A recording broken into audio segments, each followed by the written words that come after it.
I'm good. I'm ready. All right. Here we go. We're recording in 5, 4, 3, 2,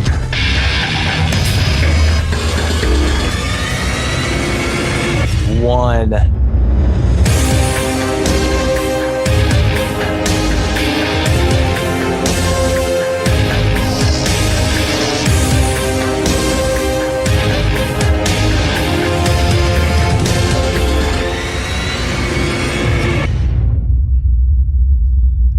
What's up, everybody, and thank you for joining us on this episode of All in the Delivery, a podcast brought to you by Ups and Browns. Go check out the website, upsandbrowns.com, where Warriors get their gear. And also, real quick, just want to give a shout out to our Patreon supporters here. Andrew, I believe it's Clemente,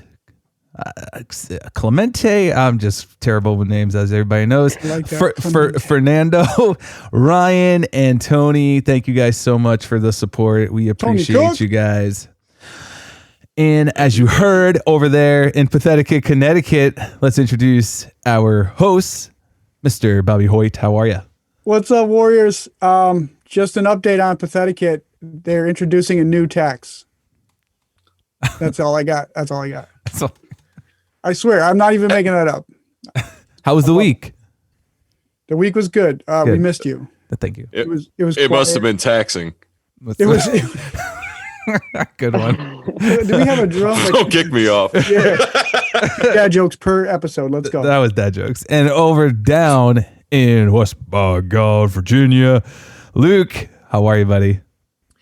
Well, I had actually a pretty shitty way to end the week. Sorry to hear that. It wasn't a bad. I mean, it was a long week. This week's been rough, but I had one of the classics. Had a delivery at the house of a dead end street, and they came out bitching when I was turned around in their driveway.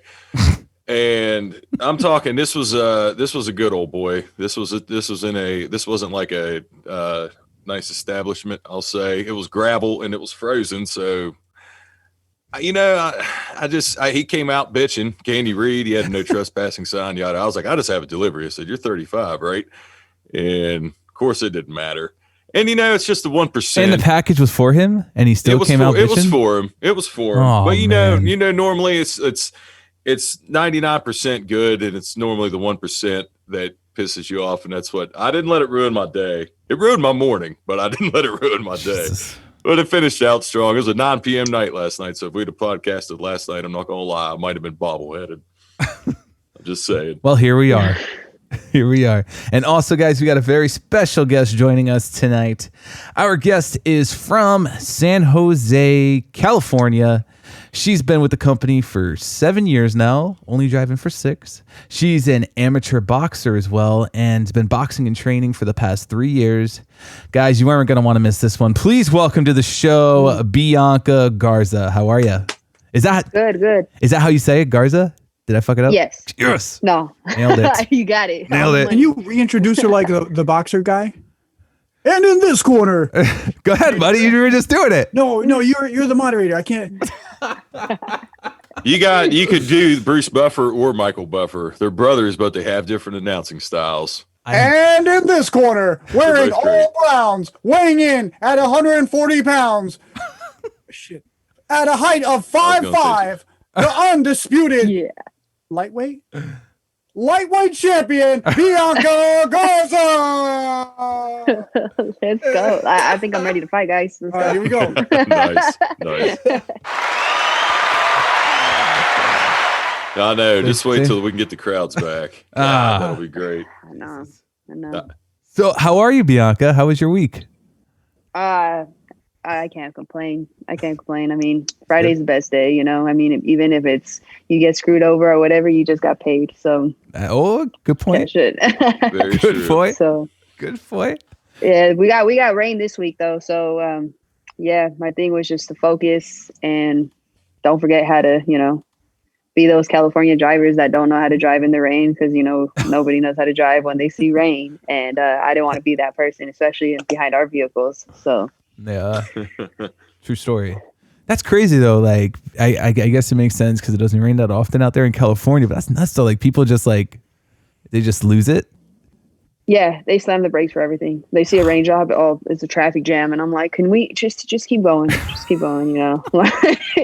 and the way I see it is like our trucks on the freeway, they only hit 65, right? And if I'm going 45 to 50 on the freeway because you're scared to drive on the freeway, it's just driving me nuts already. Like, please take the back roads. I got next to air. Yo, right? 10:30 commit. Let's go. I miss driving. I haven't driven on the freeway in almost 2 years. It's weird now, the route I'm on, because I'm close to our building. I don't know. It'll be weird to drive on the highway again when I do. I always told myself I wanted something away from the building because I don't know. I just wanted resi, right? The building's all industrial. So I was like, oh, no. And normally, I can't speak for everywhere, but normally they give you the shittiest truck because you're closest to the building. So if you break down, they can just wheel something out to you. So yeah, you don't really got to deal with that. Okay for service. Oh, okay for service. That's true. That's awesome. So let's get this underway, huh? Let's get this started. So take us back to where you're born, grew up. Have you always lived in San Jose? Yeah, actually, I've always. So I was born January 22nd. I'm a 1992 baby. Oh, happy belated birthday. Aquarius, thank you. Thank you. Okay, my son's cool. And I was born in San Jose and raised in San Jose. Raised by my grandparents for sure. And then went to school, everything here. I actually bought a house at 26 and I realized I couldn't live in San Jose no more. So, but where I work is in San Jose. So I became a commuter just because, like you got to make sacrifices. San Jose, I can't afford $1 million home that needs a fixer upper, So my commute is an hour away from the hub, but now we're 25, give or take. But, it's a bittersweet moment for me. Being 26, feeling, that I told myself when I was younger, I wanted to own a house before I was 30. And, my grandparents never let me rent, never, allowed me to pay bills at the house, but anything that I paid towards rent, they put it aside for my down payment of a house. So, I mean, it was huge for me, and awesome. They always told me, be responsible. My first job was at a movie theater. I wasn't getting paid. 16. 16. Mm-hmm. 16, so I was doing it for school credits. And then, so I was only working like really on the weekend. And then after that, I went to retail. And then I realized that I didn't really like retail. I just couldn't deal with it. I mean, I can't deal with customers like that, like you fix things up and and then my grandparents always told me, like, do you want someone, my grandpa especially, he was always like, do you want someone telling you what to do for the rest of your life? Like, is that where you see yourself in 10 years, making a minimum wage? And, like you want either go to college or find something to go for, and then got into, I started preload and I didn't want to do preload for very long. It's, I always say it, preload is the most underpaid people anyway. And great benefits. You don't get great benefits. You can go to college, whatever. But I wanted to be a driver. And so bottom line, came be a driver. And everyone told me, oh, when you hit top rate, you're going to buy a car. First thing you're going to want to do is buy a car. Nah, I took over my grandpa's 2002 Ford Escape. I got my license and he told me, he's like, you want a new car? You're going to help me pay your car payment. And I was like, but you bought my brother a truck and you paid his truck. He's like, you're not your brother. You're you. You got, you're a female. I want you to, and when I'm young, I'm like, is it because I'm a girl? It's because I'm a girl, and they're like, no, you'll see when you get older. And I felt like I always had the pressure on me, and so I was like, no, I don't want to pay for a car payment. No, thank you. I don't want to come short and I don't want the responsibility. He's like, well, how about if I get a new car and you take over my Ford Escape? Because there's nothing wrong with it. And there was literally nothing wrong with it. And you maintain it, you do the oil changes, everything. Okay, cool, fine. Took it. And all my friends were getting new cars. Oh, I got, this, I got that. And I was like, oh, okay, that's cool. Like one day, and I kept thinking to myself, like, I have a vision. I need to see it, The time was right. I woke up one day and after my grandpa told me, like, what's your plan? What's your plan in 5 years? And that's what he would always tell me. Top rate, you're not top rate yet. You're going to hit top rate in a year? Like, where do you see yourself? And I was like, I don't know. I'm noticing that, you're kind of spending your money how you shouldn't be, but I'm not here to tell you how to spend your money. But like, what if something happens to me? Where are you expecting me to leave you this? Or are you expecting, I was like, you're right. I don't expect you to leave me anything, And I thought about it and I turned around and I was just like, I want to buy a house.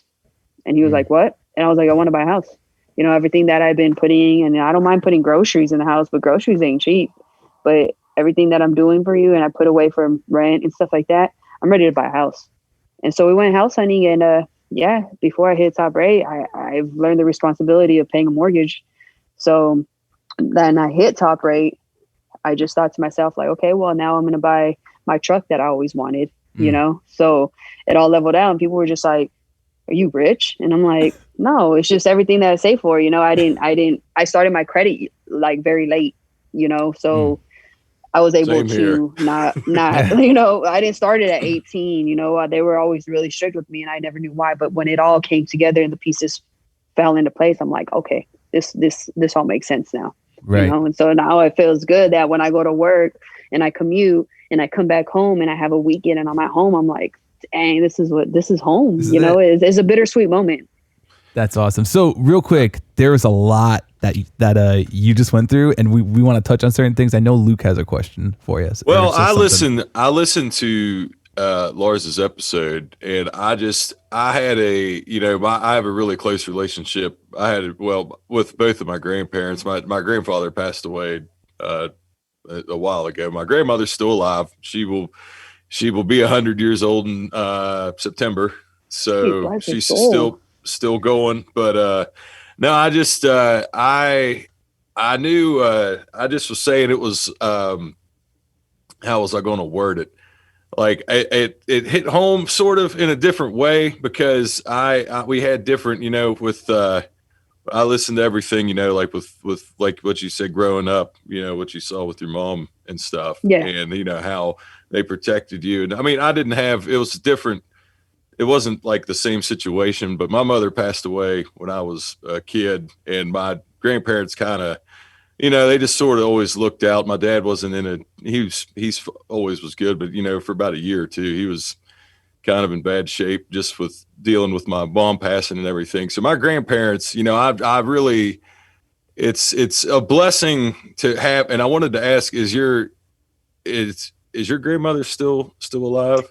No, my grandma passed in 2016, and that's when, after that happened, is when my grandpa gave me the bell. Like, hey, I thought you said that I couldn't remember, but yeah, I just wanted to say, it's just we're always lucky to. Grandparents truly are, they're a blessing. They really are. Yeah. Totally. And so, speaking of that too, so you were saying, because you obviously just everything you just said, Bianca, your grandparents, you just kept mentioning your grandparents. So your grandparents raised you from day one? Yeah, how well, I always got to see my mom, but she gave me to my grandparents. Even they went to court, and my grandparents wanted to adopt me, but it was a whole like, well, you try and take them for money? And it wasn't really like that. You know what I mean? It was more just like, I was in a better place with them if they were already taking care of me. So yeah, they had me when I was younger. And like I said, my mom was always around. I got to see my mom. My dad wasn't really so much around, he tried to say he was, but he wasn't. And then, so to me, it's like my mom is my grandma and my dad is my grandpa. And then, like my boxing coach, that's my father figure too. Like he's just literally like, he's my dad, you know what I mean? So, but yeah, so that's why that was, like I was always told, it takes a boy to make a child and a man to raise it. So 100%. 100%. So, Bobby, yeah, I see the wheels going, buddy. It's it's a great story on Lars Cast, and one thing I wanted to touch on was you said like you weren't fortunate with things, or you didn't have the nicest things or the new car. Now you know where you are, the end. Well, let's not call it the end journey, but you succeeded in that vision. What would you tell yourself, your younger self, if you could go back and tell your younger self, like, man, this is tough, this is rough, I don't have all these nice things, but you know where you landed now? What would you tell yourself? It was worth the wait. It was worth the wait. Right. Definitely. Like I got the car that I wanted, I got the truck that I wanted, I got the house that I wanted. So now that I go back and I look at it, it all makes sense. And they were right. The pieces are going to land, the puzzles are going to fit in. And I mean, personally, if I was to have a child myself, I would definitely try to encourage. I mean, we could never, once they hit 18, they're in their own mindset, but I would definitely want to try to encourage, like, hey, don't be a follower, be a leader, be your own person, And the thing, like I said, the best thing I could have done for myself, even when they doubted me, was stick to your house.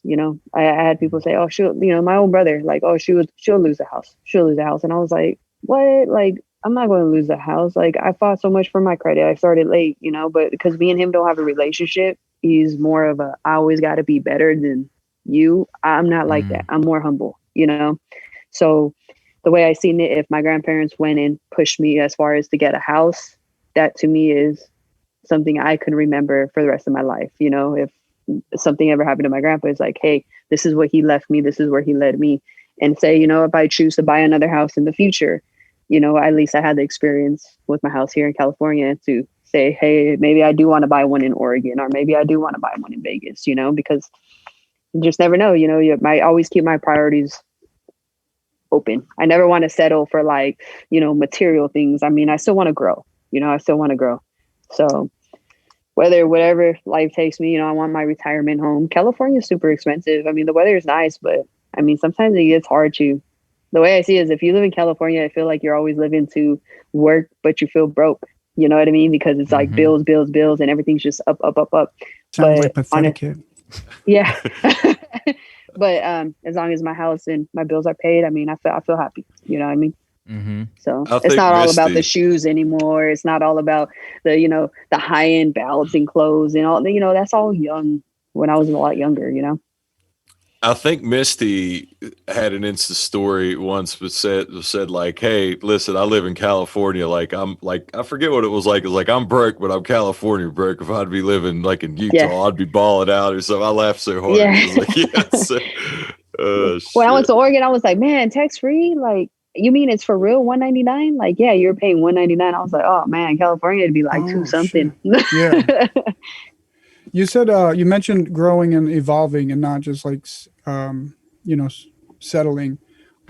Was that always your mindset, like from a young age? Were you like, all right, what's the next step? How am I going to get better? Is this something you stumbled upon recently? Did boxing help? It was like well, when I after I lost my grandma, it was more like I started to realize, where do you see yourself at certain points? And, my grandpa always says, where do you see yourself in 5 years? Where do you see yourself? If you're in a relationship, where do you see yourself with this person? If you've been with them for 1.5 years, where do you see yourself building with them in 5 years, or 4 years? Like, don't be that person where you're the only one making improvements and your significant other isn't. You know what I mean? If you're going to build, you guys got to build together. And mind you, he was married for 50 years. So, I mean, To me, it's like, wow, they don't really make that no more. You know what I mean? So like, to me, it's like, and he goes, but it comes with levels. Like there's levels to life, whether you choose to have it leveled or not have levels. So I always stuck with that mindset, and, buying my house has me stick with that mindset. You know what I mean? Like, I don't want to settle for everything in my house. I want to make remodels. I want to change things up. I want to keep it modern as much as possible. I don't want it to age and then be more expensive to fix up, So I always try to keep that mindset, especially with boxing too. I do it in the sport of boxing, but I do it differently in boxing. I feel like the real world's economically and boxing's like, Uh-huh. That's what sport-wise. that's what I was wanting to. That's what we were saying earlier. I said I was going to save before when we got on to the podcast. Is that I never fought at the level which you are. Like if you fought professionally or had a few pro fights, I did a couple. Like I said, did a few amateur things. I did a lot of tough man contests, and Yeah. just love the sport. Still do, but I always tell people like even now, I would rather. I would feel more comfortable sparring with somebody than I would playing like a game of pickup basketball. And people were like, "Why would you do that? Get hit in the face?" And I was like, "I don't know, because it's not like you. I know you understand what I'm talking about because it's not." Yeah. And I was like, playing basketball, I could blow out my ACL or do something. I'm like, if I might get a broken nose, but I could still work. But Yeah. And people are like, you didn't get a concussion. And I'm like, nah, I don't even think of it like that. You can get a concussion anywhere, like Yeah, box right. can come flying off the shelf and you get a concussion, but I mean, yeah, I people definitely, you appreciate it if you're sparring Yeah. somebody like if you get popped Yeah. once, you're like, you're like, fine. Yeah. It's still, I was like, unless they've ever done it, they I'm not think a that's boxing weird. connoisseur, but I think the whole point is not to get hit in the face or get the concussion. So like, you know Yeah, what the I mean? head movement is everything, like Yeah. even pros, like you're bound to get hit, but sometimes like one good hit could wake you up. Like you think you get too comfortable, you got to wait for that, you got to keep moving because that person's gonna see you're too comfortable, read it, and then boom, there goes one good hit. Does and Luke, this goes for you too, even though it was a while ago. Does boxing help you in the real world? I know you guys don't go out and box people, but you said reading. So like, can you read people or body language easier or better, or does that transfer? Yeah, well, when I spar, I feel like I could read a person a lot better from when I first started. A lot of things, even in the real world, if someone comes at you like angry or someone's angry and you start to see like this, like I'm just more like, all right, like cool it, you know what I mean? Like me personally, I would never, I can't lay hands on anybody just because like I don't want to be, oh, you're registered, you're an amateur boxer. Like I get more of the hit for it, you know what I You mean? get in trouble for it, right? I could if they really wanted to take it that way. I'm Gotcha. not hand registered wise, but USA boxing wise, I am. They'll see if I'm a boxer or not. But Right. I just tried like my hand, like Pop says, keep your hands clean. So just walk away from it. You know what I mean? But yeah, when people like shrug their shoulders or like walk like this, I'm like, that person's angry. But definitely the tension in their face. Or like I said, yeah, when inside the ring when they're about to throw, a lot of people don't realize that they just look in the eyes, but it's all in the shoulders. The shoulders tell you what you're about to throw. You know what I mean? So Gotcha. that's where the defense comes in. But Luke, I don't know how you feel about that. Well, I like I said, I wasn't at the level that you were. I mostly trained, but I did train with some people that trained at gyms. I just never actually went committed to a gym, and I wish I would have. But at that time when I was doing it, it was more the first time I ever messed with it. I was 20 or maybe 19. I was still playing football then, and I know you played football as well. So as you know, football cardio and boxing cardio, two totally different things. So the first time I ever even messed with it, I barely did anything. I was just, playing college footballs, 280, squatting 7. I was just big, strong dude. And I was the first. It was a tough man contest, and I could remember this like it was yesterday. I won my first night. I thought I was going to have a heart attack, but I threw a right cross at the guy and whiffed completely and felt my elbow pop. Like it was all I fucked up my arm. And I was feeling like Rocky. Like the next day I was like, yeah, I'm going to still go back out there. And I was like, I can, thinking like it's a movie. And I went out that second night in the first fight. I was like, tried to throw a punch. I got my ass kicked that second. I didn't get knocked out, but man, I got pummeled because I like tried to throw a punch with my right. I was like, oh, man, this was stupid. So yeah, I just covered up and got pummeled. Yeah, I'm not gonna lie. I got one good clean hit. I mean, she was getting ready for the Olympics. She was a beast, and she hit hard. Her foot movement, everything, you know, she had that just some different kind of style, you know. And one time she just came across and just smacked me right in the back of my ear. So I didn't see it coming. I didn't feel it. And everything just went ding, like my bell just rang, the stars showed, and I still finished the round. But I was just like, you know, when I went to my corner and he was talking to me, I was just like dazed. He was like, "What's wrong?" And I was like, I can't hear. Like, I can't hear. Literally, like, I thought I lost my hearing, you know. And he took off my things, just my helmet, just to make sure, you know, I wasn't bleeding from my eardrum. But I kid you not, for like 2 days, I felt so deaf. I was scared. I was like, no, I can't lose my hearing. I don't want a hearing aid, you know, and stuff like that. But that was probably like the cleanest hit that I've got, and I've learned from that hit. So. I was waiting for you, Dave. I knew you were about to say something. No, you're good. Oh no, okay. You're good. I was just making sure. I thought I didn't want to wreck the anyways train if we were going there. I thought you were about to say something. My bad. No, man, you guys are good. I was letting it roll. Well, let me ask one more, because I'm sure, I got because I don't know what side you fell on with the Pacquiao Mayweather debate for the long time. I was always a Mayweather fan, but Pacquiao, I think, has gotten absolutely screwed. And judges, I don't know how many fights of his you've seen, but there was two. And the one guy, it's funny because one guy I know from California that played football with me is from Palm Springs. He graduated high school with Tim Bradley. Him and Tim Bradley, they were friends.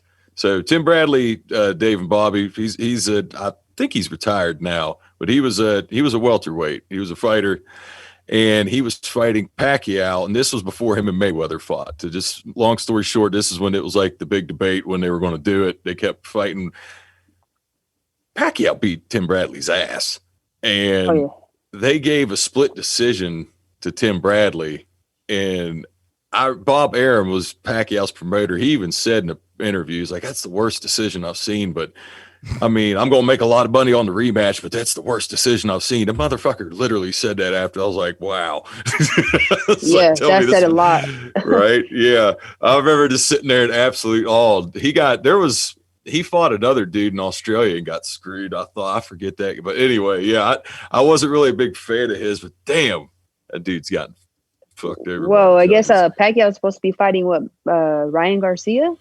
I believe so. And this is what he can still beat the best, being as old as he is now, and still, I think, other than Terrence Crawford and probably Canelo, he could probably beat anybody else still, even in his 40s. Being a senator, it's not even, he can still according to Freddie Roach, he was saying that, all his money goes straight to the Philippines. So Pacquiao is just basically going to be that guy that always gives his fight money to the Philippines. So that should be a thing for, like, if you want to be a senator, you have to be a boxer. You have to fight like MMA or boxing, just to prove that you can whoop someone's ass if you couldn't pass the law. Dude, Pacquiao could be the. I don't know what I don't know if they call it Mayweather president. 2024. Let's go. Pacquiao, whatever I don't know if they call it a president or whatever they call it, the leader. But Pacquiao, I would say, is probably the leader, the unofficial leader of the Philippines. I mean, they love him. They love him over there. It's amazing, though. He's still. I mean, I think he's. All right, here we go. 1978. That's when he's born. I don't know the year or the month. Pacquiao? Pacquiao. So he's what, 40? He just spits them out now. He knows it. He knows it for some reason. That was a wasted college semester of bullshit. Well, Pacquiao's a boxer. I just know him because of boxing. I have a useless talent of actors' birthday years that was the wasted semester in college. But that's why I randomly spit that date out. Speaking of like leaders and like and great men that have to fight their way to the top, what's the best piece of advice your grandfather gave you? Was it the 5-year plan? What was it? The 5-year plan, and basically that you're only depend on yourself. Don't never depend on anybody else. That's probably one of his strongest advice. Whether it comes to relationship, whether it comes to your own, you're your own person. When life, at the end of the day, when you carry life, no one said life's going to be easy. So you set your goals and you set your life on how you want to do it. Just know that every road you take, there's going to be a bump, but it's up to you to overcome it. So that's one of the strongest advices that he has given. Get to California and meet this guy. I just want to shake his hand. Sounds like a well, that generation. And you know what I think? Like I said, it's that older generation. You know what I mean? Like my grandparents, parents came from med school. Working in the fields. Working going to school, and hey, you can't play sports. You got to go to the fields. And my godfather, he dropped out he didn't even go to high school because he went straight to work. You know what I mean? And they told him, you can't go to school. You need to sit out here and you need to help us to survive. My grandma was a child of 12. So, she was out in the fields too. They never really got to go to Disneyland. I remember the day she told me, she's like, we're going to go to Disneyland. I was like, wait, what? We're going to Disneyland? And she's like, yeah. She goes, because that's your treat for graduating, middle school. You're 16, you're a young lady, you know what I mean? You're 15, we'll go to Disneyland. And she was never able to go to Disneyland. So her Disneyland was because they had so many, kids. You want to go to Disneyland? Yeah. When they're coming back to Mexico, they pass by Disneyland. They're like, hey, that's your Disneyland. So those moments now. They should have sent them in cycles, like 3 and 3. They'd be like, all right, you 3 go. You 3 go. Yeah. Or like they dumped them at the hotel and the parents went to Disneyland because they couldn't afford it, and like those stories now, it's like, wow, that sticks with me because as a child, we're so mature. We don't know. You know what I mean? I know there was some selfish moments that I had. I was like, and just because you dealt with it doesn't mean I got to deal with it. But now as I'm older, I'm like, oh, wow. Like now, thankful for those. So, yeah. But, those obstacles and everything, even everybody struggles, and if I come to a moment where I struggle and I'm just like, why? And I'm like, why do I ask myself why? Don't ask yourself why. Just overcome it. Find a way to overcome it. If it's meant, it's going to come together. Can I just take this moment to, I don't have an Eco Globe and Anchor. I'll give you some chevrons. I don't know why I have them here. Because I know in Largecast you mentioned the military and you wanted to, and like, I think they missed out on a good, whatever branch you were going, soldier, Marine, whatever it is, they lucked out because you got the right attitude. Yeah. I wanted to go to Army. Well, I first was Marines. I have a lot of cousins in the Marines that were in the Marines. And then they were like, yeah, you're overweight. And I'm like, what? And they're like, you're overweight. So you either come to our trainings with us. And then I was just like, damn, like I was hurt. I was telling my grandma, I'm going to starve myself and I want to go to the Marines. She's like, no, you're not going to starve yourself. You're still in high school. You're trying to, don't let them suck your head like that. You know what I mean? And so then, I met a recruiter from the Army and I was talking to him. He's like, you're going to lose all that weight when you go to boot camp, and he goes, but they have a total different style of running things. He goes, it's like, they want the best of the best. And he goes, we want the best of the best, but you can come to our camps. And I was training with them literally until that whole situation happened, and I wasn't able to, but I was giving up on myself. I was like, what? This is the end. I wanted to be a military police. I want to be an undercover, come out and be, have the opportunity to be an undercover cop or sheriff and everything. But honestly, like now I've learned is that I love my job. I do, and seeing how far it's gotten me. And even though I wanted to go back to school, I'm not an online person. I can't do online school. And now I see all these kids do it. I was like, I would have lost it. Yeah. So I couldn't manage, work with doing online work and sacrificing, my job and going to boot camp. And, if I didn't pass a test, that's it. And, I can't go back. I would have to reapply, and I'm just like, no, I can't do that to myself. And then that's where I literally had to sit and put the pros and cons in the middle together. And it turned out, that, it's like, I never would have thought I would be doing that out of high school, or out of school in general, but it literally came down to that point, pros and cons. And I'm like, okay, you know what? I'm going to stick with you. I'm going to see where it gets me and do what I got to do. And boom. So I totally forgot we were battling cardboard. Did anybody else do that? I totally forgot that we worked for the company.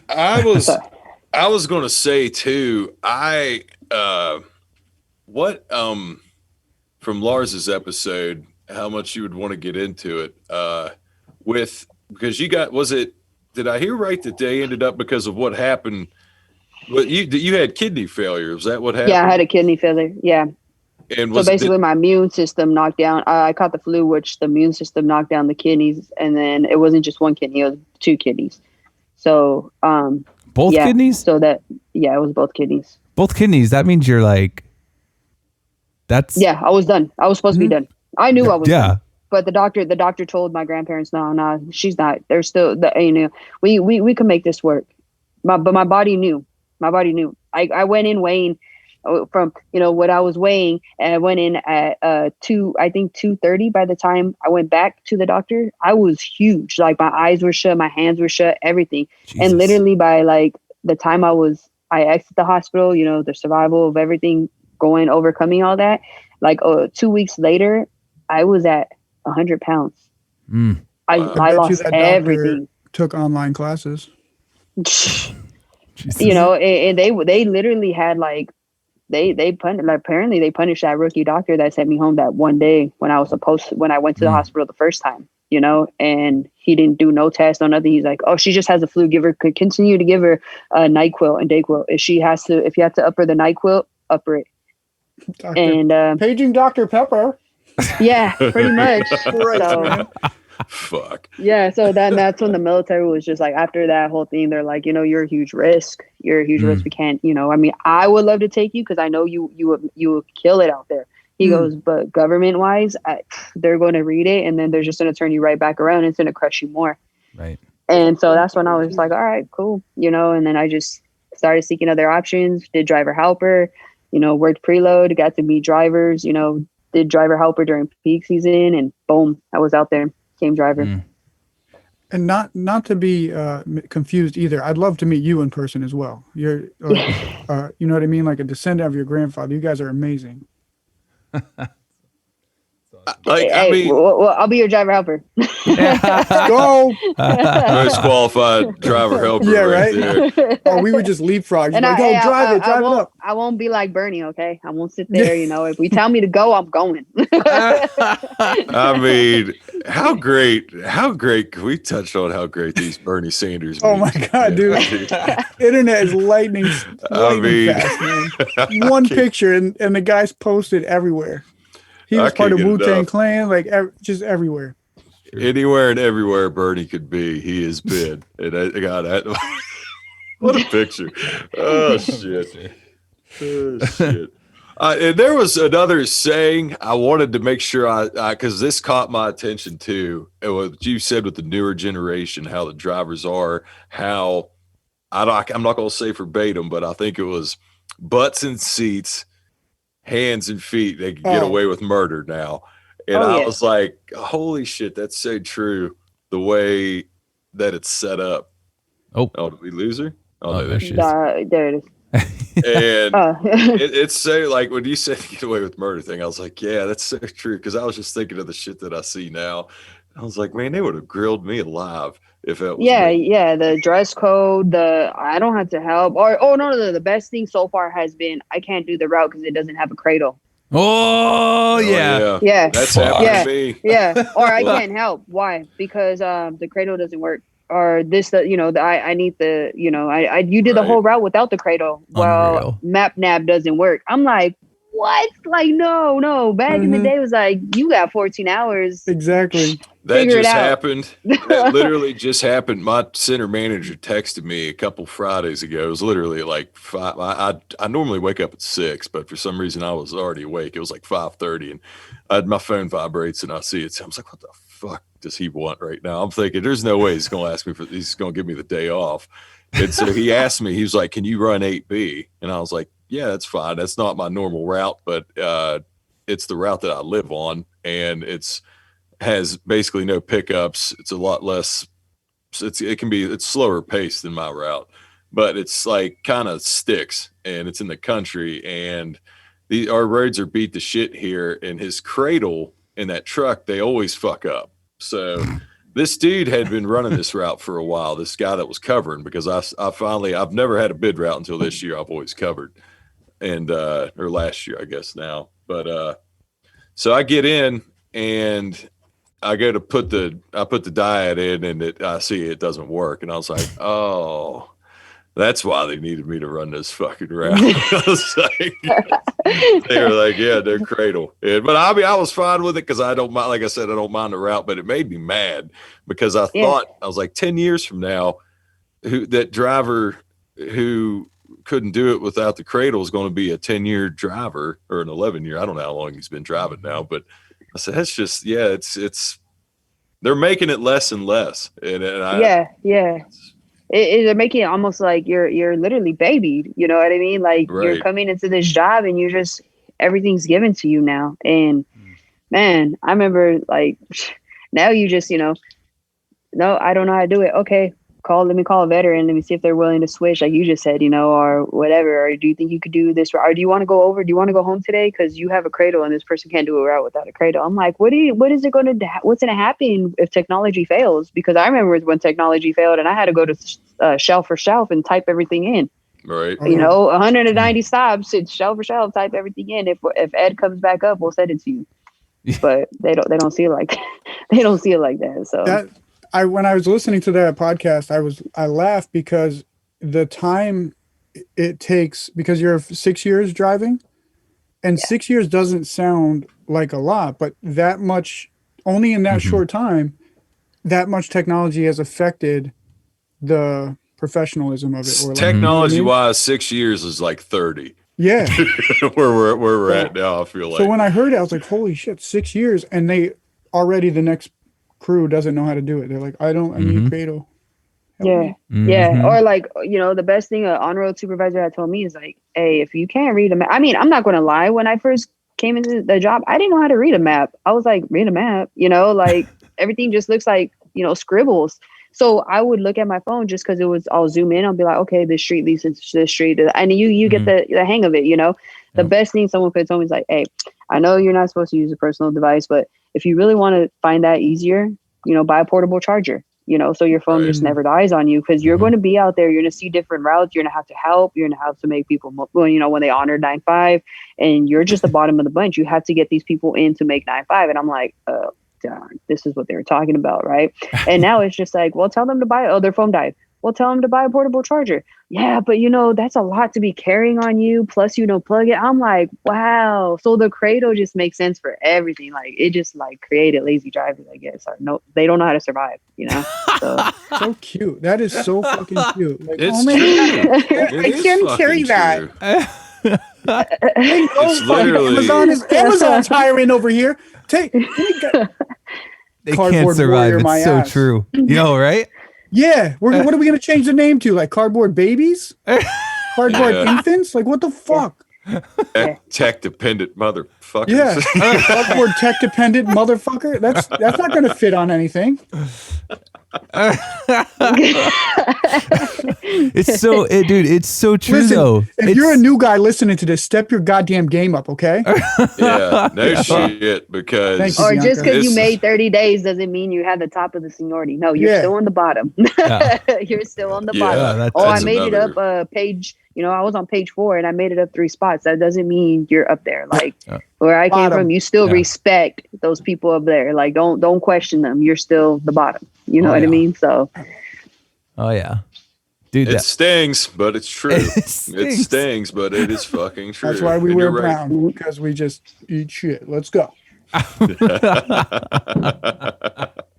So going back to the whole boxing stuff, I'm not sure if this was mentioned when I had to step away for a quick minute because the wifey needed me. But what made you decide to pick up boxing? Was that mentioned? No. I'll answer it for you though. Sure. So what made me pick up boxing, actually step back in the boxing game, was not realizing, you're not at high school no more. You can't go into these sports in high school sports anymore. You can't just go into baseball, softball, or whatever, I got out of a really bad relationship. And at the same time I got out of a really bad relationship, I got out of from losing my grandma. And at the time that I was in a relationship, I found myself going out a lot, partying with this significant person and, drinking and doing all this stuff that I shouldn't be doing, and just a lot of money being spent recklessly. And like earlier, I told you, how my grandpa was like, hey, you're spending your money kind of stupidly, is because I was going out. I didn't know how to deal with my emotions and thinking that, oh, I was with somebody who I thought understood me, who thought loved me. Well, it turned out that it wasn't that case. This person was just supporting things that, instead of telling me, hey, your alcohol level went up. Let's stop going out. Let's stop spending money at the clubs. Let's start. I know you're emotional. I mean, there's days that, you'll break out crying because of the loss of your grandma or whatever, And when stuff hit the fan and I realized that, we weren't working out, we were arguing a lot. I didn't know how to handle, but I think what I got in that relationship as well, thinking I didn't know how to be alone. I thought this person understood me. I losing my grandma, I thought I had a comfort person, and it turns out that I really didn't.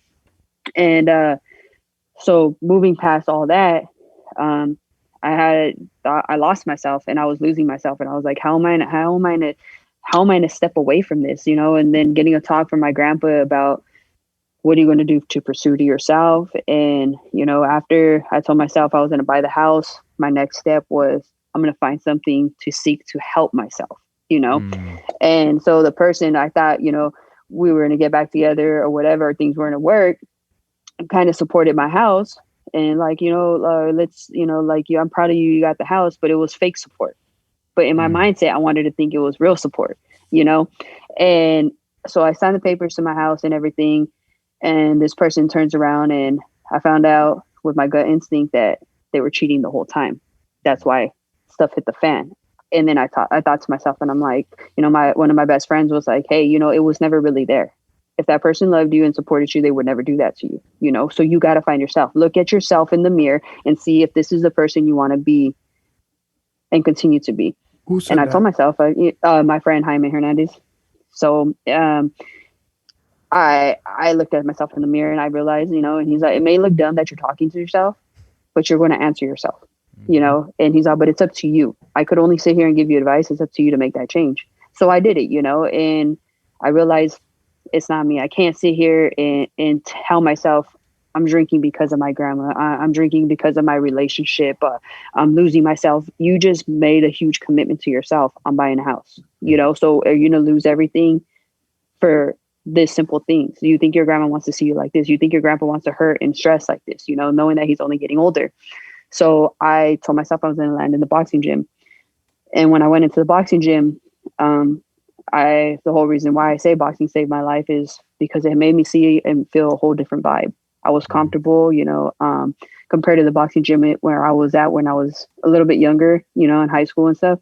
And I felt the need of training, focus, and I felt like I was away from the real world, and knowing that, I would have never guessed like hitting a bag can relieve so much stress. You know what I mean? I seek to find myself and love into myself in the boxing gym. And I figured this was my escape pad. This is where I really wanted to be. And this is where is going to make me happy. I feel like it's going to get myself back to find who I am, who I want to be in life. You know what I mean? And the support started coming huge. And I told myself, I was like, if I keep focused with work and I keep focused with boxing, I'm going to learn how to appreciate myself. I'm going to get healthy again. I'm going to learn how to seek the love for myself, because I felt like if I was losing myself, I wasn't loving myself, And so, yeah, pretty much that's where it led, Say that one more time. I felt when I was losing myself, I wasn't loving myself. That's the one. Well, I got to yeah, I like it. I know, that's good. That is good. And so yeah, that was basically it. When you find love for yourself and you find your happiness in yourself, it starts with you. And like I said, a lot of things started coming back of advice. And I feel like if somebody literally, if you sees the struggle in you, your best friends, your family, take that advice, but it's literally up to you, So it's such a waste of time for someone to sit there and talk to you and give you the best advice they think possible, and you turn around and do totally opposite. And me to myself, I told myself I wasn't going to let myself drown. Bad relationship, the loss of it. My thing was I didn't know how to be alone, and making my move was alone, and I told myself, hey, there's a lot of things. People come and go all the time in life. It's literally how you choose to set up your life and how you plan to make your escape route. And like I said, boxing literally switched my whole entire life. I see life a total different vision now. You know, I haven't touched alcohol and Lord knows how long. You know, I don't smoke. I never have really, but I've like cleaned out my whole body. I haven't had like, I don't crave Hennessy like I used to. You know what I mean? I don't crave beer like I used to. Like, oh, it looks good, but my body just looks at it like poison now. You know, so it's like sobriety on a whole nother level. That's why I wish that when I was actually messing around, punching people, I was like, if I would did it with like now, I barely drink. And at that point when I was just in party mode. It's like, man, I wish I would have taken it more serious. I mean, I never, like I told you earlier, I wasn't at the level you were at, but just in general, you know, I felt good when I did it. I was also young enough, like I said, when I first did it. The next year, I actually trained some, but I still drank on the weekends. But I was 20 years old, so I could like bounce back, you know. But I still wasn't in the best. I wasn't in the best shape I could have been. And like I said, now, I don't. Boxing's a whole different shape from football shape, man. Because when I first started training, I was like, no wonder why football players try to turn in, you know, for the speed of your hands and the cardio, because boxing cardio is a whole different level. That was like this was all, you'll laugh at this. So like I told you, the first time I barely did anything. I just was playing college football. I literally hit a heavy bag and was like, okay, yeah, I'll try this out. And, you know, hitting a heavy bag and like hitting somebody's totally different. Yeah. I got like, I remember I was like tired in like 45 seconds and I was like, man, I feel like I was hitting that bag for like 3 minutes before I felt like this. So when you first started this, Bianca, and you first started picking up boxing, were you looking at it as doing it as a sport at that time, or was it just like, this is fun, this is a hobby, this is releasing stress? Or was the competition I just wanted over to there? Compete. Yeah, I wanted to compete. I definitely wanted to compete. But I knew I had to fix up the rust. Mm-hmm. And that's the first thing he told me. And then he's like, hey, literally like this, you know, I went in, I tried it out and he goes, I like you. You're the future. If I would have had you young, you probably, you know, we would have been up there by now, you know? And I just think about it like there's a plan for everything. Right. Sure. And he's like, but you're never too, you know, cause when I was in there, I was 26. Yeah. I was still 26 and, 27. So yeah, he told me, you know, you're still young. Don't, you know, do you plan on what's your plan? And I was just like, I don't know, it's just wherever it leads me, you know? And now I look back to my first sparring videos and I'm like, oh God, they said I was good. Like, you know what I mean? But the timing, the everything has just so much upgraded, you know, sparring, like, you know, MMA fighters that want to better their hands now, like that's a huge honor. Hey, you have a girl named Bianca, right? Do you think I can go and spar her at your gym? And he's just like, yeah, sure, you know, and he'll tell me. And you know, and now since the pandemic hit, things kind of like simmer down sparring wise, you know, but I'll go in the ring with guys. He don't care. He's just like, go in there. And he has that much faith in me, and to know that someone has faith in me, that it's just wow, it's everything to me. Because when I go in the ring and I just exit everything out, you know, I'm ready to go and say, you know, there's a guy that's 5'7", you know, and 3 times the size as me. I'm just going to sit there and be like, before I used to be like, he's too big, you know, and and now I'm just like, the confidence is yourself. And that's boxing. That's why I love boxing, is because it's your own confidence. You don't have a group of 12 out there, you know, or basketball, you know, whatever they have out there in the court. You don't have that. It's you and your opponent. The only person telling you what to do is your coach. But once that bell rings, he backs up. You know what I mean? So it's literally just you yourself. Unless you're sparring, you know, he'll sit right there and you can hear him talk to you. And even with, you know, regular fights, you'll hear him talk, but it's literally yourself. So if you don't have confidence in yourself when you're fighting and you feel like you can get beat up, you can get hit, it's how you come back. You know what I mean? But boxing is, there's a lot of rigged situations in there. Sure. You know what I mean? Like favoritism. You know, I was in a fight, my last fight, twice, you know, because it was her hometown. It was her audience, her tickets being sold. I was underdog, you know, I was nailing her my last fight. I nailed her. I had her on the ropes, you know, and everything. So-called turn around, she won the fight. How? I don't know, you know, and that's what he said. Yeah. Yeah, it's rigged. It gets you mad as a person, but I told myself I ain't gonna quit. Like, and that's what he told me: don't quit, because you know you won that fight. You know what I mean? You can't please judges. It's boxing. It's boxing. Right. And so hold on. So sorry, Luke. No, go ahead.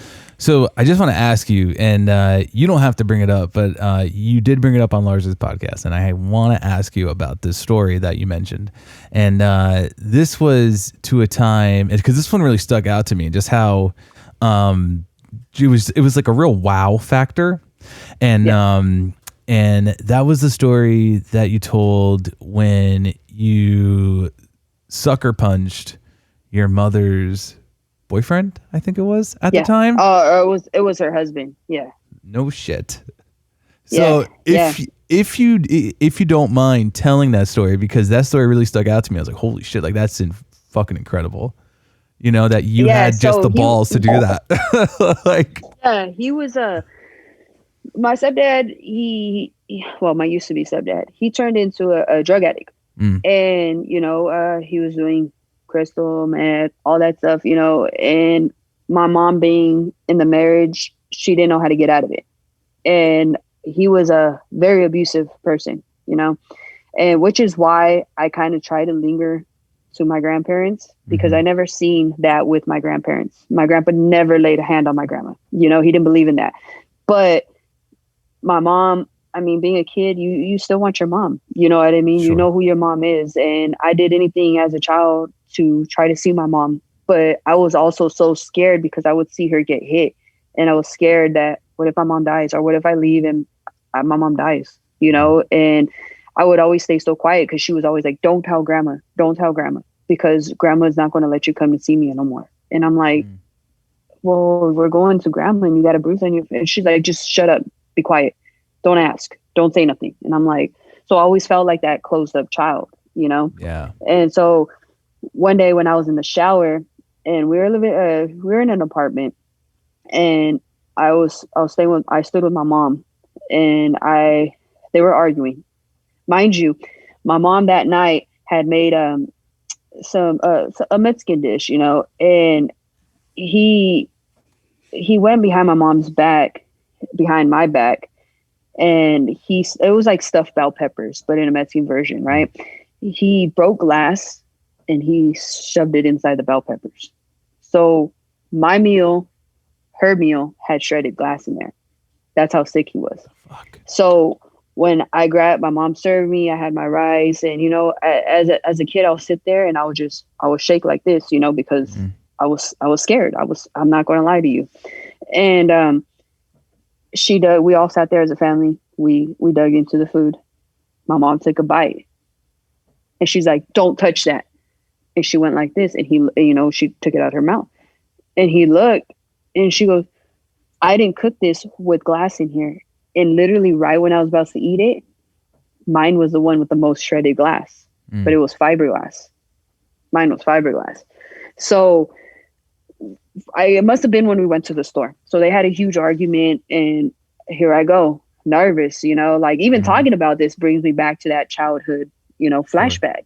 And so they had an argument about it, and she had told me, go to the shower and go get ready for bed. And I was like, how am I supposed to get ready for bed? You guys are arguing, you know? And she's like, I told you, go to the shower, like angry.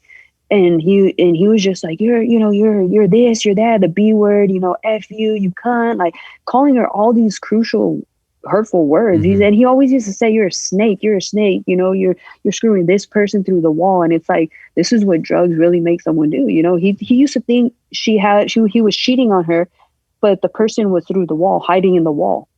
And I was like, how is it? But I didn't question it, you know? Yeah. So I went and took a shower, and I heard my mom screaming, and she's like, stop hitting me. And I was scared. Like, we didn't have technology as a kid like kids do today, you know? And he was like beating on her, and she's like, Anthony, stop it now, you know? And I just remember hurrying up, and I was like telling myself, you know, wash your body, do whatever you got to do and get out. And I got out, And I just heard this certain scream that just caught my whole attention, you know, and I jumped out so quick, and I see my mom laying on the bed. I see him on top of her and his like hands like this on her throat, and he slugged her and her eyes were rolling back. And within that, you know, 20 seconds of just like the bathroom to next door to their room, I seen that, you know, and I came up, you know, just towel. I mean, I was a little girl, but I just had a towel on me, you know, I didn't have time to change, put lotion on, whatever. I seen it, and her eyes were rolling back because the lights were on. And I came up and I just like sucker punched him, and I got him because he was like this, right? I got him right on the side of the face. And I told my mom, move, move. And, you know, I got him again and I uppercutted him. But when he fell over, his head had hit the filing cabinet because it had a filing cabinet. So it hit right at the edge of the filing cabinet. And he was like, you know, cussing at me or whatever. I got on top and I hit him again. And I told my mom, we got to get out. We got to get out. And I ran and I told her, I was like, go get me clothes, go get me clothes. And she was just like, no, I can't leave him. And I was like, what do you mean you can't leave him? You just literally almost got killed right now, you know, but her emotions were everywhere. And he was like, I'm going to come back for you. You watch, I'm going to come back for you. And since then, like literally, like I've realized that had brought so much anger upon me, you know, and that's when I told my grandpa, I was like, mom got hit, and he knew she got hit. But he told me I can't do anything. She's of age. I can't tell her to leave. I told her, I gave her advice. I did this, I did that.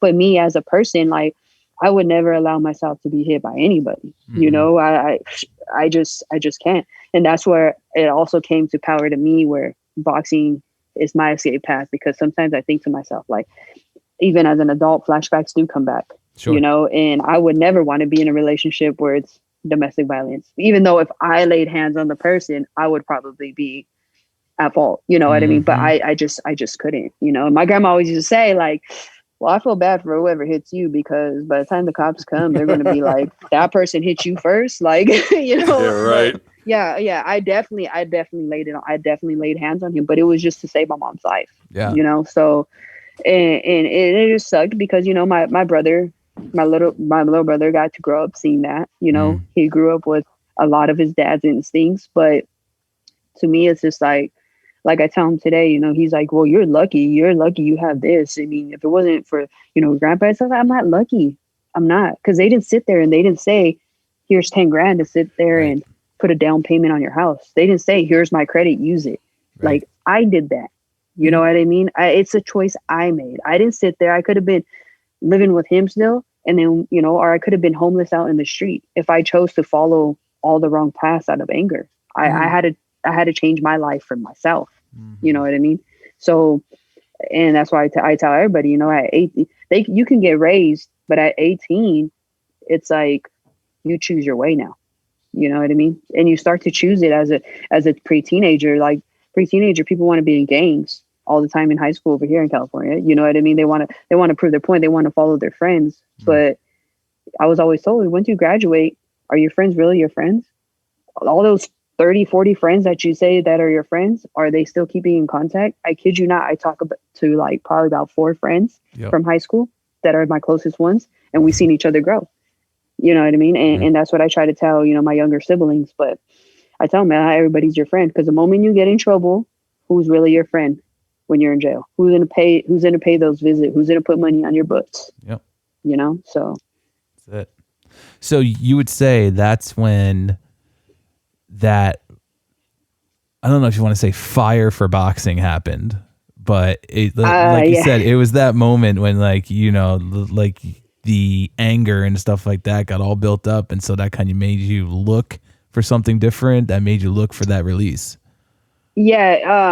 Boxing, still to this day, aggressive sports. Like, I landed in football, being the only girl in football. You know what I mean? And they were like, that's a good story. but I didn't loved sit there your and football story too. Yeah. By the way. That was badass. That quarterback was just like, I was hungry for the quarterback every single time. But it took having a good coaching staff to believe in me, because I felt I was the underdog. Like, oh, that's a girl playing, really? Like, oh my God, what does she got to offer? And I knew it was going to be like that. I knew it was going to be like that. So me, and that's what I love about sports, is like, you can underestimate the person, But I love when that person who's underestimated comes out and just be like the top notch shit. You know what I mean? Because it's like, yeah, you underestimated me and you doubted me. I remember that. But look at me now. And that's like teachers. Like teacher, I remember what teacher told me too. My own sibling, my own brother told me, like, she's never going to be anything in life. She's gonna be like her mom. She's probably gonna be pregnant at 16. I'm like, wow, bro, like that's what you really think of me? Damn. Like, that's cool, you know, like family members I'm sure talk on me, but I remember that stuff. You know what I mean? And I'm just like, I'm glad I can prove to myself I'm not what everybody thinks they are. And that's when I realized too, people people do talk on you. You know what I mean? It's not because you're a female though. It's because of your name. And it sounds just like a princess, like Princess Bianca. And then you come out and like sack the quarterback and then uppercut this dude and like undefeated boxing champion. I'm like, damn, Bianca. It's so true about the sports thing. I that is so, like, just with God, you got me. You got my gears turning so much right now. I was thinking of something that came to mind football wise. And quick story: my junior year, we played this team in the first round of the playoffs, George Washington, and they were like number one in the state for most of the season, and their quarterback had gotten hurt for like 3 games, and he came back for their last game, and they were back to just beating the shit. They beat the shit out of whoever. And so we were like 8-2, they were 7-3, and everybody thought they were going to beat the shit out of us because their quarterback was really fucking good, but they had a good running game. They were good. They were way bigger than us. And this was like right when the internet first kind of came to be. Like chat forums and shit. This was 2001, so we actually had seen people talking shit. And it was, I could just, now you saying that, I was like, God, I'm just reliving this crap. We ended up beating them too. We didn't whip their ass, but we fucking beat them. Yeah, it's a bittersweet moment. Yeah, right. So going back to now the boxing stuff as well. So you've done competitions and all that. So what's your record? So when I fought that girl, I fought her twice. And they gave her both the same win.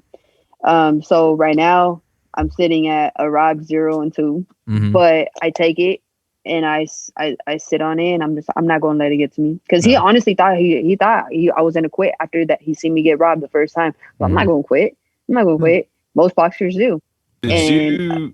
Sorry, I didn't interrupt, but did you fight that same girl in like the same forum, same place, judges, everything? The gym, Sacramento. Then we got the opportunity to refight her at the Doubletree Hotel in Sacramento. And he's like, yeah, we'll take it. And I already knew her style. I already knew everything. Because it was her gym in favor, because they were mostly on the card, her pro fighters, everything. I mean, logistically, my coach says it, he's been in the business forever, you know, and I seen it. I'm like, okay, cool. That's cool. But everybody, I had random people like, you got robbed, like getting out of the ring, you know, walking down. They're like, hey, you won that. You beat her. The only people that thought she won was her own supporters, but that's fine. You know what I mean? And then I was supposed to train for another fight it was towards the end of the year. So we wrapped it up. I was supposed to train for another fight. I trained, that person dropped out, literally. So then he was like, hey, do you want to go about 8 pounds heavier? And I was like, I'll fight whoever. I don't care. And he's like, well, that means you have to gain weight. And I'm like, so I can have a steak? And he was like, yeah, you can have a steak, you know, because I wanted a steak and some mashed potatoes. Like, say it like it's a punishment. And then he was just like, yeah, well, then that person bailed out. So it was like a bail after bail after bail. And then he told me, he's like, you know what? Like, there's not much girls in your division. Like, how about you cut the weight to 135? And I was like, cool, 135, done. So before this whole pandemic happened, January, I re-registered, right? Because that was already the end of the year. So I re-registered in January. And then the pandemic happened. I was supposed to go to a fight, and then they stopped it because of the pre-pandemic. And then the pandemic hit, and they canceled all fights. And then this year they want to re-register, but he told me, don't re-register. Don't go give them $90 again, because they never gave you that $90, or said they're going to roll over your registration. And so rumor has it right now that there's not going to be no fights this year either. So damn. I'm just like, well, as long as I'm staying ready, I'll be a dummy for the pro fighters. If the pro fighters want to, get work in, I'm more than happy to get work in. So I just want to be able to, stay flexible, stay ready, get all the experience. And honestly, like I said, practice makes perfect. You know what I mean? So That's it. And the level, like the quality level of fights too that I've seen, because I mean, I've never, a couple of the tough band contest things I did had a decent sized venue, but like I feel like you don't, once you're inside of a ring, or I never did MMA, but I'd say in an octagon it's the same thing. Like it's almost, and I never fought or played football in front of a huge venue either, so it's maybe different. But I feel like you tune so much of that out oh yeah, that. So like I feel like the level of competition and shit. Like, well, I just watched the McGregor Portier fight. What was that, last weekend? And I mean, yeah, it's that was just a like badass fight. it was. It absolutely was. And tell me why? I'm an underdog person, so I was going for the underdog. So McGregor, I mean, he throw down, but I was hoping. I couldn't believe you got, because Bob, here's a betting thing for you, Bobby and Dave. Portier he was almost a 3-1 underdog, and I was thinking, damn, I didn't bet on that fight, and I wish I would have. It's always easy to say you bet on the guy that won after the fight, but I mean, I remember thinking, I was like, damn, he's like, McGregor hadn't fought in a year. I don't know. And then he got knocked out, but I didn't bet on it, so I'm not going to act like I made money. Yeah, it's the level of sports. It's a whole different thing. Just like when the whole boxing with Teofimo and Lomachenko. I mean, I'm a huge Teofimo fan, and when he went and took care of Lomachenko, I mean, it was. I mean, that's another underdog. That's why I like him so much, because he loves being the underdog. He's I love being doubted. So when I go out there, it gives me that much more faith. Do you think that Deontay Wilder do you think he has a chance to? I don't think he would beat Tyson Fury if they fought again. Do you? No. Those dudes are heavyweights. Tyson Fury's a beast. He is. That boy's a monster. I wish there was another one. If you want to talk about it, what woulda, coulda, shoulda. Because I thought in that first fight when they fought, I was like, that would have been the time for Wilder to beat him because he had that long layoff and shit. And I was like, oh. But again, like I said, easy to say after the fact. I didn't make any money, so I'm not. Yeah. Damn. He sounded like the rookies with the cradle. It was because my costume was too heavy. Yeah. That's why, Yeah, Bobby.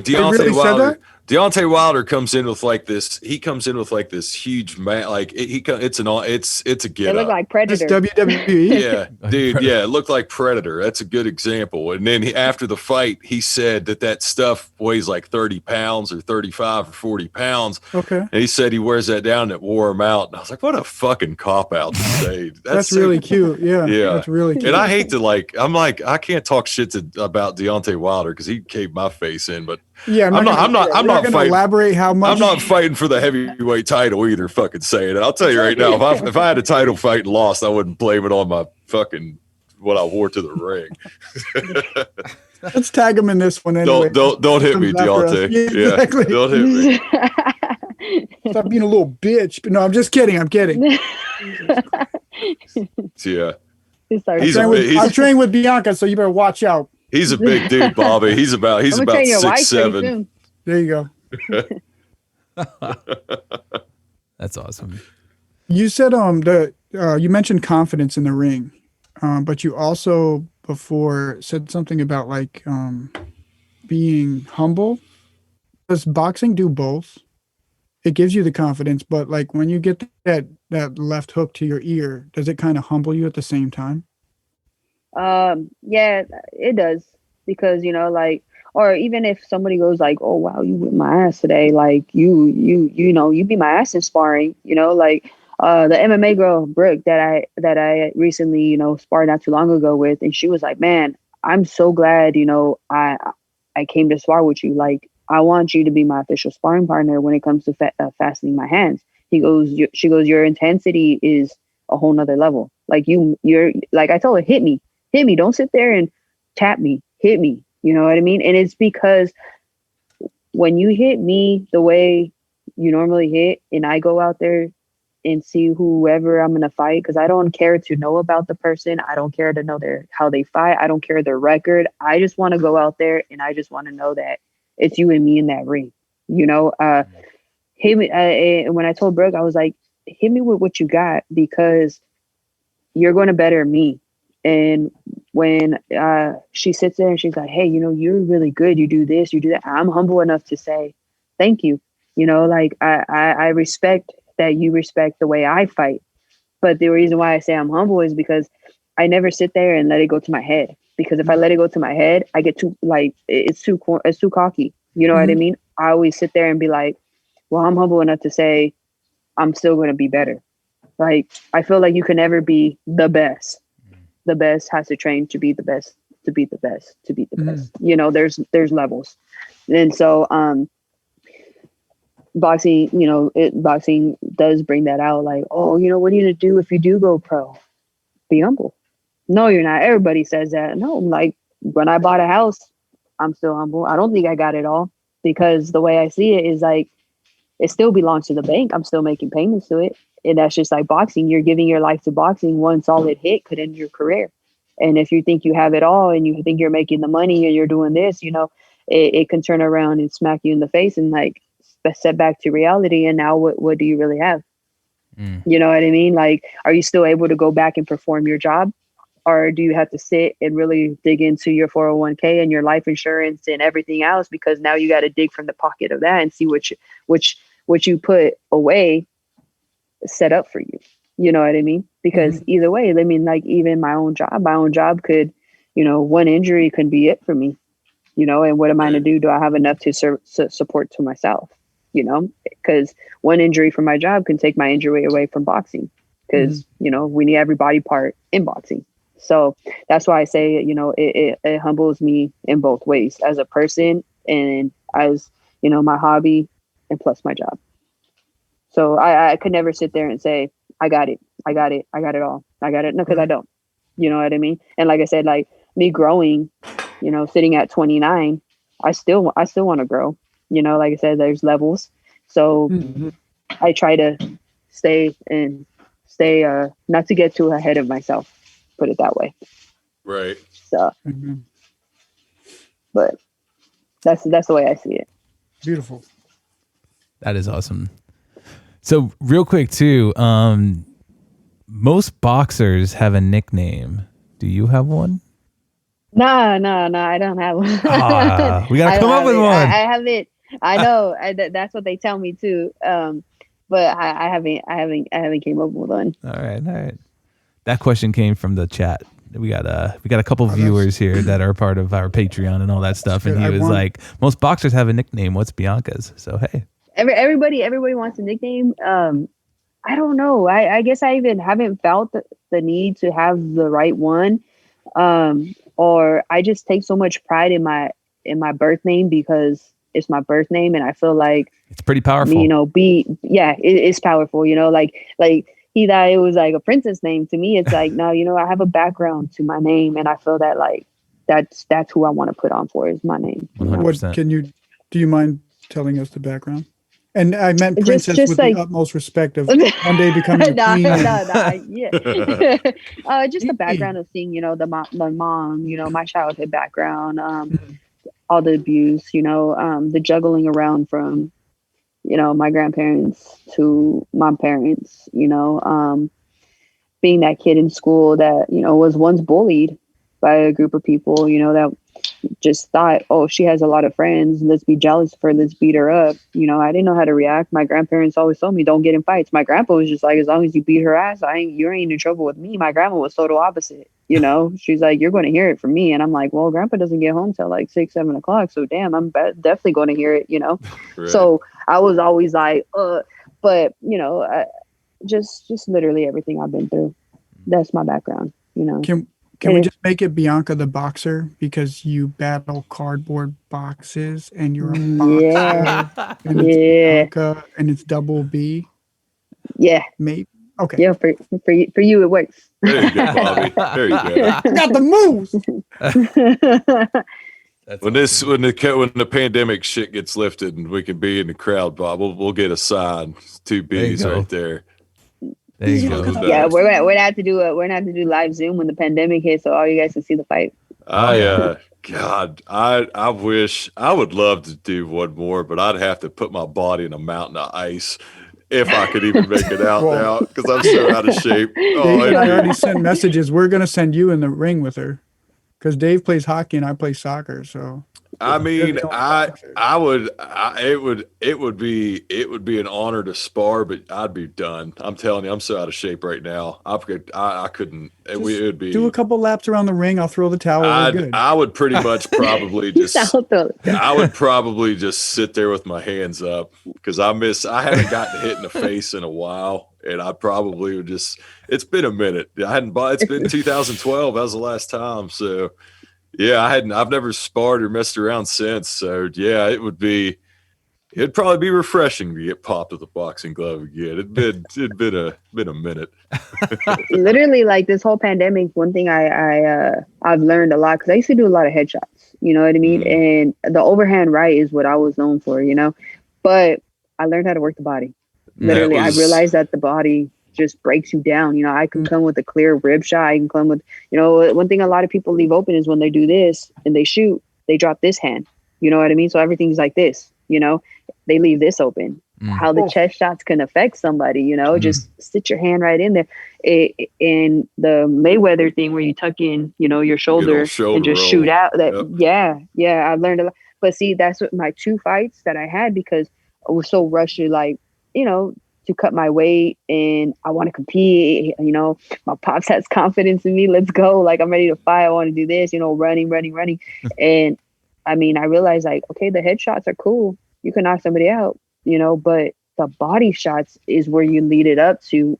And then you finish up with the head if you have to, you know what I mean? Because by then they're already hurting from the body. How many body shots can one person really take?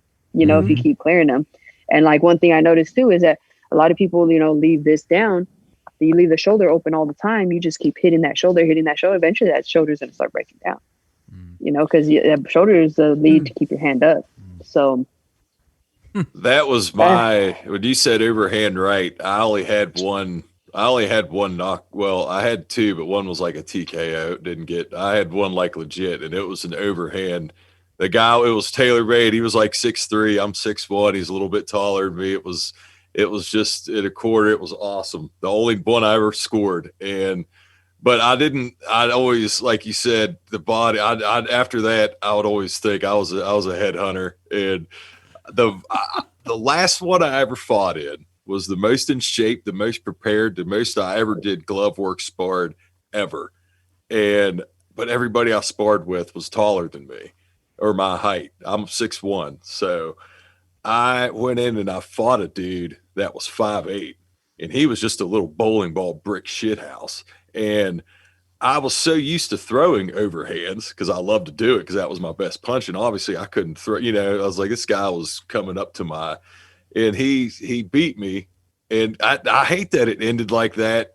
But you know, I don't dwell on it too much. Just when I start getting fired up. But the dude won, and it makes me so mad because that was the time that I was literally the most prepared. I had abs for the first time since I was a sophomore in high school, and I lost, and I fucking lost. Yeah, I just hate it. But that's the sport. I can only imagine Punch Out where that little guy's going like this, and he just comes and he knocks you out.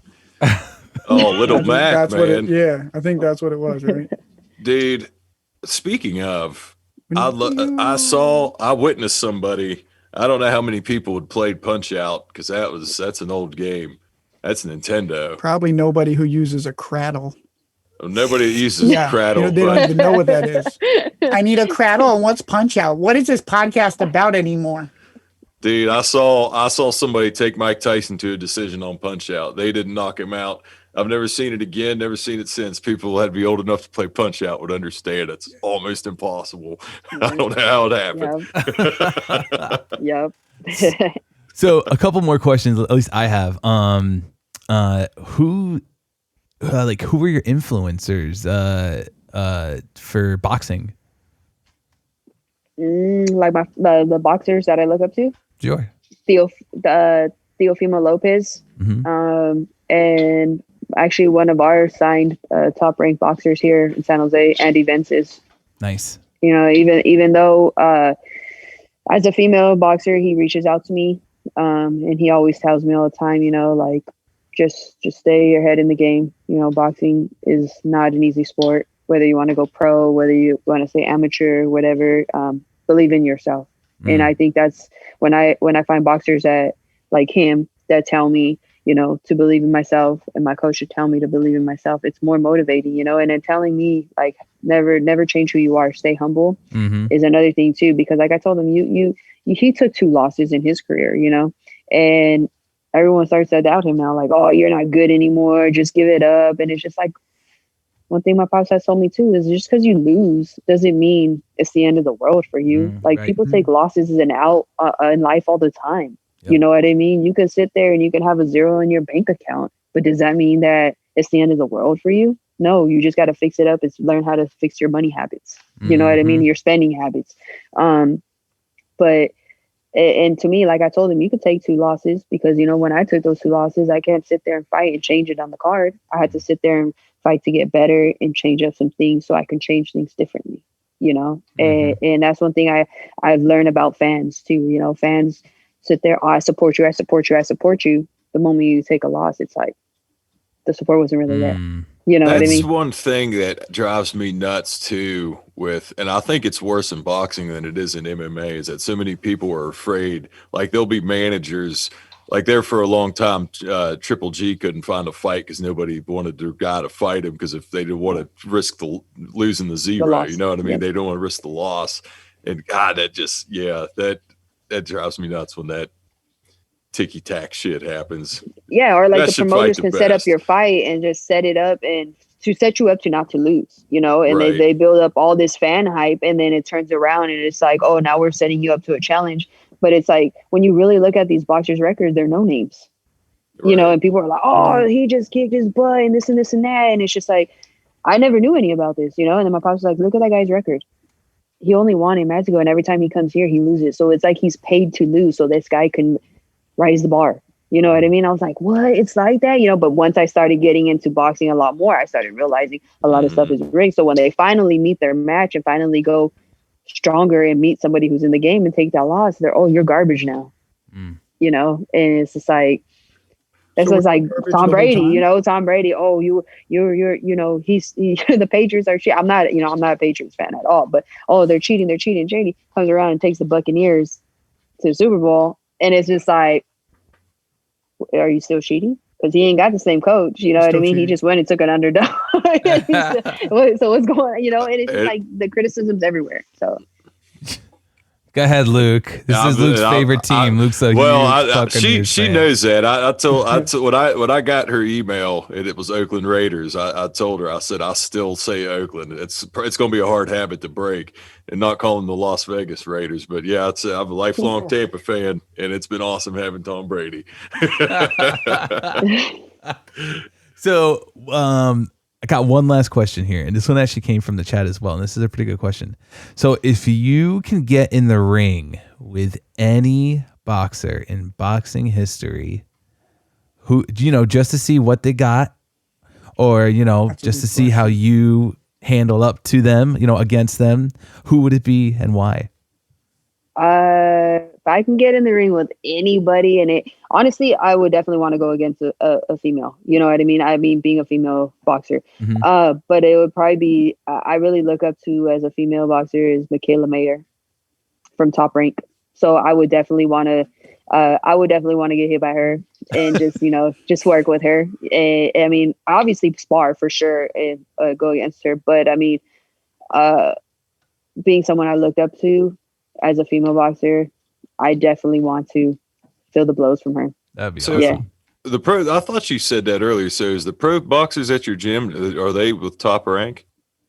No. Actually, we don't have any pros right now. My coach's son went pro a long time ago. But being boxing, you know, if you're not making money in boxing, it's kind of just like you got to make the money, you know. Right. And he knows tons of people, so there's certain people that will hit him up and be like, hey, you know, you have any girl 135, 140. Yeah, I got Bianca. Or hey, I heard about Bianca. Do you think I could spar her? And some people from Nick Diaz's gym, in Stockton, like Brooke. Brooke reached out to my coach and asked him, and she's an MMA fighter, but just because she wanted to fasten those hands, and a lot of MMA fighters want to do that. Hey, she gave me an experience. She gave me a 5-minute round. I never fought a 5-minute round a day in my life, and yeah, so I mean, even though she was gassed out our final round, and she was like, "You want to do a 5?" And I was like, "I don't even want to think about it. Let's just go." So yeah, it definitely tests my knowledge to a whole different level, because the pros, they do things differently, and even being MMA, I was just like, don't throw your foot at me or anything like that, because Right. I don't know how to do MMA. So, but yeah, I definitely feel like sparring with pros definitely tests my knowledge a lot more, because they're so immune to the thinking, the reading, and everything, and I still feel like the underdog in it, but it's the self-confidence. It's awesome. Do you get warning letters? I just thought of this.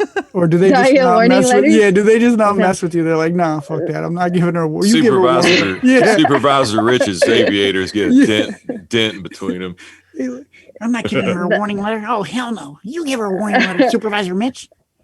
I honestly, like, I got one, but it was from a salty manager. She was salty. She told me I was going to get fired, but I mean, I told her, be careful what you say, because one day your job is going to be gone and you're sitting out right now. So, so I mean, I always say it. I always tell people, careful what you say. You know what I mean? But I'm never trying to be on their crap list at all. Never. Right. I mean, I'm kind of that driver that just stays in the truck, minds their own business, does their own thing. I could have a shitty ass day, and I'm going to sit there and I'm going to be like, damn, this is shitty. But I think my biggest motivation is just to come home. Like anybody's motivation, I'll Right. sit there out there in 14 hours. Oh, okay, I'll do the 13 hours with the hour lunch, 14. But that's no problem. I could sit there, get me paid, whatever, do what you got to do. But I mean, I'm never the one to sit there and just bitch and complain about it. You know what I mean? Because I came from that section where you get your damn route done. I didn't have the baby powder and the aloe vera with the pamper. I didn't have all that. Oh, So. that's nice. That's nice right there. That's fucking, I feel so bad for those pansy guys that are that's in your fucking hub. And awesome. They're just like, well, Yeah, like 230 on a split truck was totally normal when I first started. Like, you never went out on a split truck lighter than your actual routes. That's what a split truck was Right. about. Yep. You know what I mean? And now that I'm looking at it, I was like, wait, my split truck is going out with 140 and I'm going out with 198. How is this possible? Like, you know what I mean? And is it a cradle issue? Like, what's going on? But that's why it's it's just named like, a cradle. Holy Yeah. shit. yeah. Oh my god. Damn, Bobby, I think you just Damn, fucking, my fucking mind is blown. you just fucking cracked the Da Vinci Code, Holy dude. shit. Come here, little baby. Here's your cradle and aloe God. vera. Go get 'em. You discovered Yeah, the truth. yeah. Bianca. Yeah, holy like shit. I love my job. Like I said, I love my job, but the generation now is like, wow, do you Yep. guys know how to survive? Like, that's crazy. It is. Holy that's shit. good. I got to make a video. I got to make a video on TikTok about that. Yeah, that was. I'm just going to have a that new was funny. driver in a cradle. That was funny. So, all right, guys. Do you guys have anything else for her? You guys have any more questions?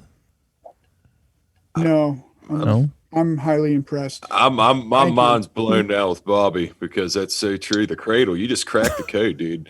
You can do a video. You need to have a cradle, like an actual baby cradle. Yeah, that's what I'm saying. Yeah, cradle. Yeah. Like, where's my aloe vera? That's awesome. I got a rash. I have 140 stops. What's going on?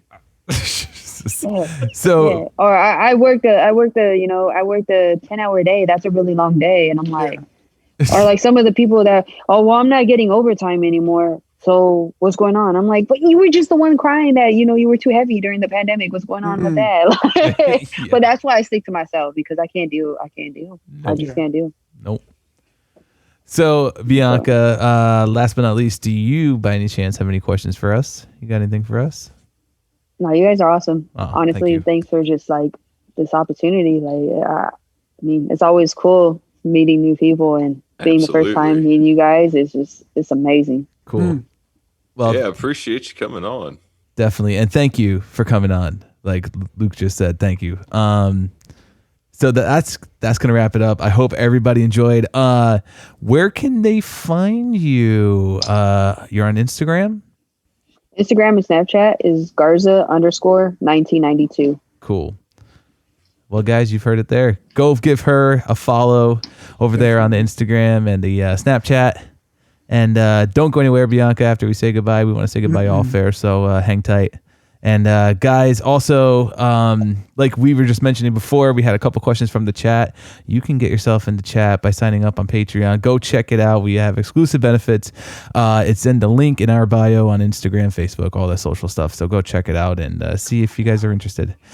And that'll do it for the show, guys. Everybody enjoy your week, and we'll see you guys next week. Stay strong. Stay positive.